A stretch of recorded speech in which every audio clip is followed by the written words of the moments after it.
noite. A internet está transformando a vida de pessoas anônimas em celebridades de forma muito rápida.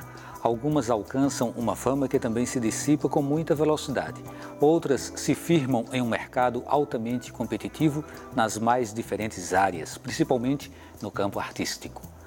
Hoje vamos abordar essa efemeridade da fama na internet, a liberdade de expressão e também a falta de regulação de conteúdos. Como explicar o fenômeno dos youtubers adultos e mirins? Qual a linguagem adequada para alcançar o público-alvo e, consequentemente, o sucesso de visualizações? Fenômenos da internet é o tema do Opinião Pernambuco de hoje. São nossos convidados Bruno Nogueira, jornalista e coordenador do curso de Rádio, TV e Internet da UFPE. Seja bem-vindo, Bruno. Temos também o Gabriel Oliveira, youtuber, idealizador do canal Putz Véi. E aí é um prazer estar recebendo também o Gabriel por aqui. O nosso terceiro convidado é o Alex Jesus, sociólogo e professor da UFPE. Estamos disponibilizando o número de WhatsApp para você enviar pergunta ou também dar a sua opinião. 81, código de estado, 988307098. E na internet você pode acompanhar o programa ao vivo, em tempo real, pelo www.ufpe.br/NTVRU.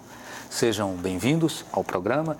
E aí, Bruno, para a gente falar do momento atual, acho que é interessante a gente contextualizar um pouco essa história da internet, que começa lá em 69, parece muito tempo, mas o boom mesmo vem acontecer mais na frente. Então, eu queria que você falasse um pouco sobre isso. A internet, como tecnologia, ela de fato é da década de 70, né? Como tecnologia militar, depois migra para as universidades.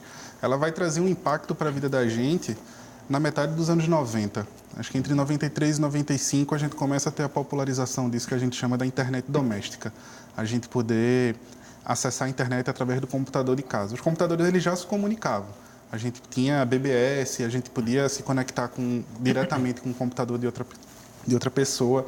E aí tinha muito fórum onde você podia deixar mensagem, conversar, mas não tinha muito dinamismo, né? Isso começa a mudar, como eu falei, metade dos anos 90, e aí é num ritmo que é extremamente acelerado. A internet, ainda bem, ela sempre foi uma tecnologia aberta, então ela sempre contou com muita colaboração, e esse ambiente de muita colaboração permitiu que ela avançasse muito rápido, né? E aí a gente tem, em menos de 10 anos, alguns marcos que são bem importantes, né? Se de 94 a 95 a gente ainda não tem muita coisa para fazer na internet, a gente tem coisas que a gente naturaliza um pouco hoje em dia que mudaram completamente a forma como a gente se comunica, como, por exemplo, o e-mail. A gente não tinha como mandar uma mensagem agora e ela chegar agora para as pessoas. A gente precisava mandar uma carta que ia levar dias para chegar, a resposta ia levar dias para retornar para a gente. Então, não era comum você falar, eu tenho um amigo que mora em outro estado. Você ter um amigo em outro estado, ou você pagava uma fortuna de telefone, ou você trocava carta, que era uma coisa que acontecia, mas não tinha esse dinamismo que a gente tem hoje em dia. E uma outra mudança que eu acho que é importante lembrar é que as pessoas elas começaram a compartilhar coisas que elas sabem fazer com mais facilidade. A internet, como ela vem dessa dinâmica da BBS, né, do fórum, a gente sempre compartilhou muito conhecimento espontaneamente. Então, se ninguém na sua casa soubesse cozinhar, você não tinha como aprender a cozinhar. Hoje a gente digita a receita que a gente quer fazer, por mais complexa que seja, a gente encontra onde compra os ingredientes, onde compra as panelas, o tempo de preparo, tudo lá, né? E a gente não tem mais hoje, a gente não vai ter mais em breve o caderno de receitas da avó, por exemplo, aquela herança de família. Eu lembro que eu comprei meu primeiro computador em 1995. Olha, já foi uma coisa assim, né? Naquele tempo eu era bem habitué mesmo da máquina de escrever e resolvi comprar o computador, mas eu comprei como máquina de escrever, né? Eu precisava produzir uns roteiros e comprei com essa finalidade. Aí tinha uns joguinhos lá, tinha o da flechinha, uma coisinha, umas coisas muito bobinhas. Aí meu menininho que nasceu em 94, ele acompanhou um pouco, né, o computador, mas ainda nessa fase em que a gente não tinha acesso à internet. E aí, professor Alex, parece-me que a população, de certa forma, ela foi pega de surpresa, né, com essa revolução tecnológica. É como se o mundo mundo não tivesse preparado para uma mudança tão radical ainda. Muito embora, possivelmente, isso já era previsto pelos cientistas. Eu acho que o grande desafio que a gente está vivendo, que a gente ainda não conseguiu resolver, é essa relação que a internet estabeleceu com o tempo, né? Com esse tempo acelerado que Bruno falava, né? E isso me parece que está muito solidário com uma outra fase também da tecnologia televisiva, né? Que é quando o televisor deixa de ser essa coisa de dentro de casa e ele passa a ser algo móvel, que é o que o celular permite fazer, né? Então, me parece que quando a televisão de casa ela era protagonista, me parece que o tempo era menos acelerado, né?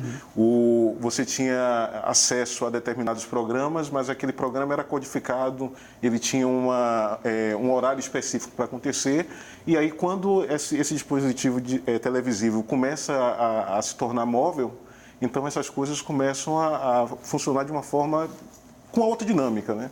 Então, me parece que a internet ela refez a nossa experiência com o tempo e a gente poderia, inclusive, fazer uma história da paciência ou da nossa impaciência moderna a partir dessa nova tecnologia dispensada, né?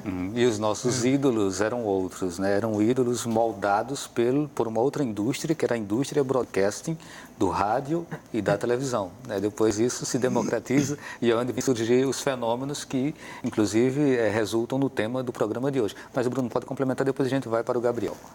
Isso que ele falou é uma coisa que é muito importante, assim, a gente perde o sentido do fluxo, né? A gente o nosso tempo estava muito marcado com isso, assim, a gente janta depois da novela, a hora de dormir, a hora que acaba tal programa. Se a gente vê tal programa passando na televisão, a gente pensa, tá tarde, tá cedo, né? A gente perde um pouco dessa perspectiva, principalmente lá por 2006, que é quando o Google compra o YouTube, e aí a gente passa a ter principalmente outras tecnologias, e eu acho que chega nesse ponto, assim, a TV deixa de ser o dispositivo e a TV passa a ser a linguagem, né? Coisas que a gente vai assistir no celular, que a gente vai assistir no tablet, que a gente vai assistir no computador, e no ônibus, na rua, em outras dinâmicas. E aí, Gabriel, chegamos em você, né? E você é exatamente desse tempo, né? Do tempo em que o YouTube ele começa a chegar na internet, nesse período aí, meados da década de 2000, né? 2005, 2006, não é isso? Eu, graças a Deus, eu tive a oportunidade até de pegar essa transição, assim. Eu comecei a trabalhar na internet em 2006, no meu primeiro canal. Só que em 2006 não existiam youtubers, né? Hoje em dia, o pessoal já tá criando um canal novo e já tem uma referência seja qual segmento for, no humor ou não, dentro do próprio YouTube. E já a minha influência maior foi já da televisão, num grupo de humor da MTV que se chamava Hermes e Renato, que era de 99 e durou até, se eu não me engano, 2008. E eu já tive essa influência, né? Então, eu tive essa referência da televisão já trazendo para a internet naquela época, em 2006, assim. Eu peguei essa transição, foi legal. Em 2006, para você ter ideia, o primeiro vídeo que eu postei na internet no YouTube foi no meio do ano de 2006. E o primeiro vídeo postado no YouTube foi na metade de 2005.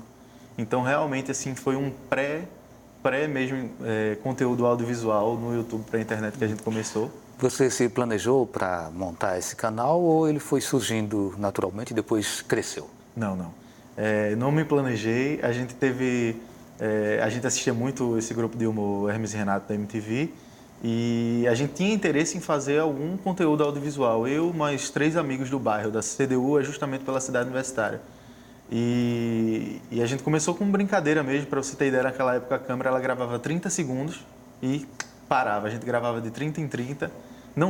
Eu tinha 17 anos naquela época, não tinha noção nenhuma de produção, não sabia o que eu estava fazendo, eu só queria fazer, sem planejamento nenhum.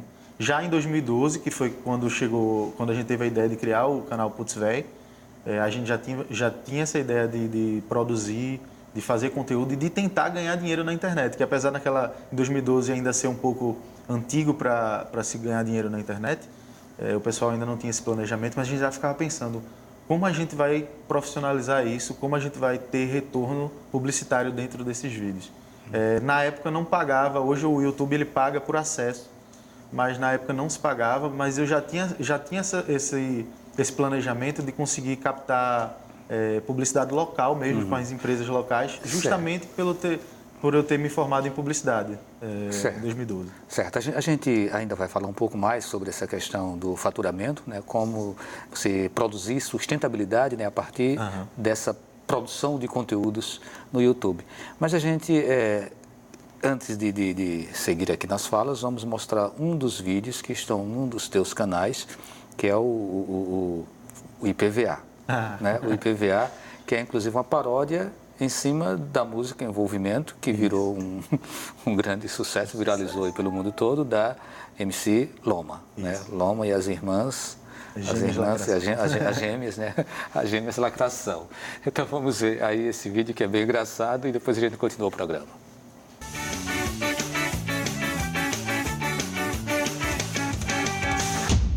Putz, véi!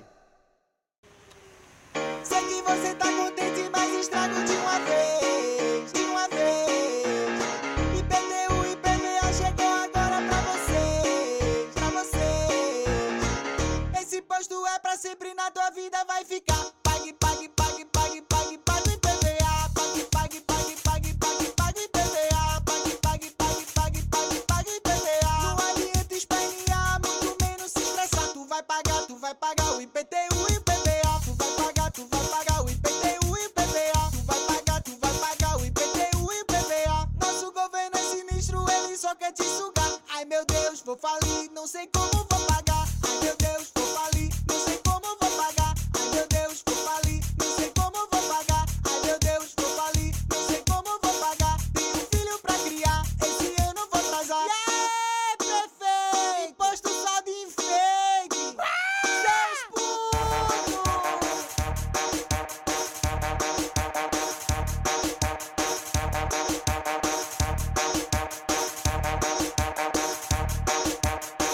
Falta d'água é frequente, esse posto é pra quê? É pra quê? E os buracos que fecharam tão abrindo outra vez, outra vez. Esse posto é pra sempre na tua vida, vai ficar. Pague, pague, pague, pague, pague, pague o IPVA. Pague, pague, pague, pague, pague, pague o IPVA. Pague, pague, pague, pague, pague, pague o IPVA. Não adianta espernear, muito menos se estressar. Tu vai pagar o IPTU e o IPVA. Tu vai pagar o IPTU e o IPVA. Tu vai pagar o IPTU e o IPVA. Nosso governo é sinistro, ele só quer te sugar. Ai meu Deus, vou falir, não sei como vou pagar. Ai meu Deus, vou falir, não sei como vou pagar. Ai meu Deus, vou falir, não sei como vou pagar. Ai meu Deus, vou falir, não sei como vou pagar. Tenho um filho pra criar, esse ano vou atrasar. Yeah, prefeito, imposto só de enfeite. Seus putos.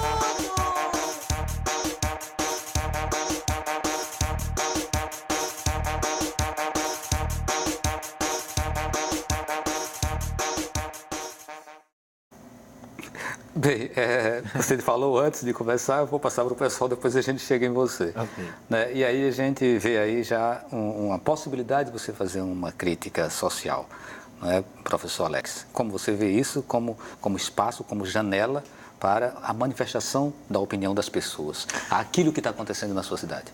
Então, uma coisa importante que foi falada também logo no começo, essa ideia da internet como uma plataforma livre, né? E isso já, de alguma forma, já insinua que a ideia de regulação da internet pode ser um problema mais tarde, né?